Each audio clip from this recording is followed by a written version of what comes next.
A mediados del año 2013, la Fiscalía investigaba el caso de fraude al FUT por mal uso de utilidades del Fondo de Utilidades Tributarias por parte del Grupo Penta. Un año más tarde, Penta anunciaría la salida de su gerente general, Hugo Bravo, y lo que ellos pensaron sería el fin de la mala prensa en su contra se volvió el comienzo, porque Hugo Bravo se convertiría en el principal delator de uno de los más grandes escándalos, si no el más grande escándalo de corrupción en nuestro país, con todas las aristas que más tarde conoceríamos. Este caso dejó salir a la luz cómo diversos políticos solicitaban dinero a Bravo para financiar sus campañas electorales. Y aquí no se salvaron muchos. Luego comenzó el desfile de políticos por tribunales. El desfile aún no termina, eso es claro. Pero yo creo que ya no se tienen las mismas expectativas que al comienzo, porque todos hemos visto con mucha decepción cómo estos delitos de cuello y corbata no han sido sancionados como corresponde. Ha habido una grotesca impunidad para la mayoría de quienes han participado de estos casos. Sin ir más lejos, algunos de los involucrados incluso votaron en el Senado el día de ayer este mismo proyecto. Yo creo que ahí el chiste se cuenta solo.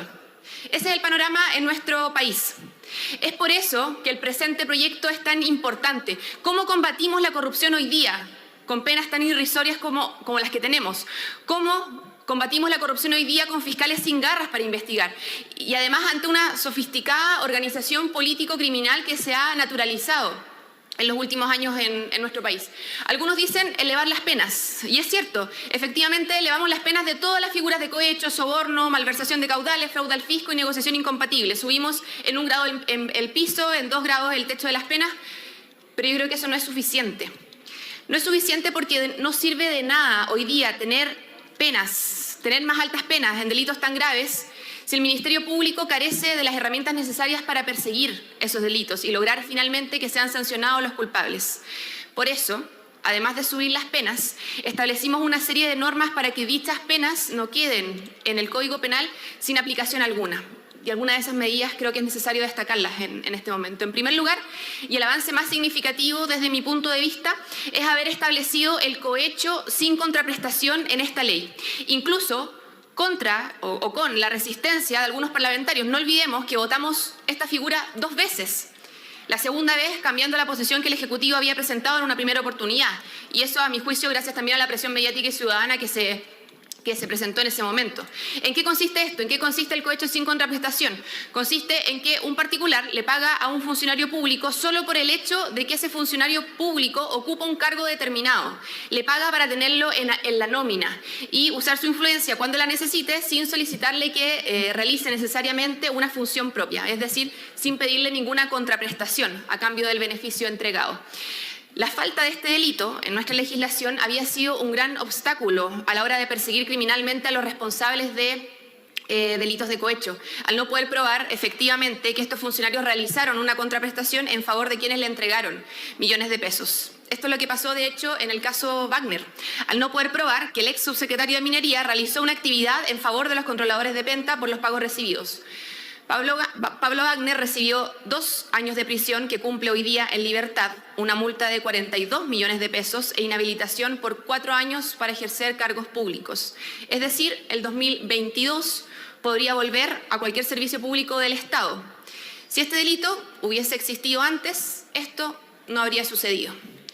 Otro avance importante es el establecimiento de una norma especial para altas autoridades o funcionarios con un especial poder de decisión, como nosotros, para excluir el mínimo de la pena cuando se trate, por ejemplo, de cargos de elección popular o cargos de exclusiva confianza de estos, comandantes en jefes del Ejército, de la Armada, de la Fuerza Aérea o el general director de Carabineros, entre otros. También incorporamos mecanismos a esta ley como la cooperación eficaz, que permite a los fiscales contar con una herramienta para romper los pactos de silencio entre los imputados que impiden dar con los responsables debido al encubrimiento. Y finalmente, como último tema a destacar entre los muchos que esta ley trae, me parece necesario hacer una referencia especial al establecimiento de listas negras para las empresas sancionadas por delitos de corrupción, para que no puedan recibir concesiones del Estado ni contratar bajo cualquier título con organismos del Estado, empresas del Estado o empresas en que el Estado tenga una participación mayoritaria. Con esto nos aseguramos de que no solamente los funcionarios públicos que han sido condenados por delitos vinculados a corrupción no vuelvan a la administración del Estado, sino que también las empresas que han sido condenadas por delitos vinculados a la corrupción tampoco puedan volver a relacionarse con el Estado. Más allá de las modificaciones mencionadas, más allá del aumento de penas, más allá del aumento de los mecanismos de la perfección de los mecanismos de persecución penal, más allá de la creación de nuevos tipos penales que hoy día hicieron referencia otros diputados, más allá de las modificaciones mencionadas y otras que ya se han mencionado, creo que lo importante es el mensaje que este proyecto deja.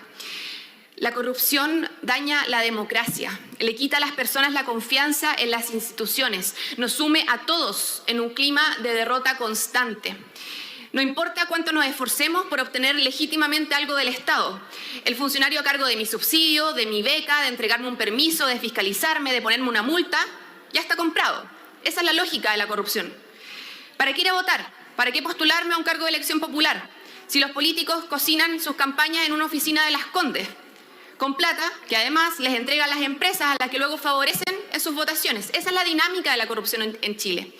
Esto es lo que produce la corrupción y creo que es hora de que este Congreso entregue un mensaje potente al país, de que nos tomemos en serio estos delitos, de que ya no contemplemos el inútil desfile de políticos por tribunales y que la próxima vez que suceda esto, los responsables sean castigados efectivamente y con penas justas como cualquier otro ciudadano que comete un delito.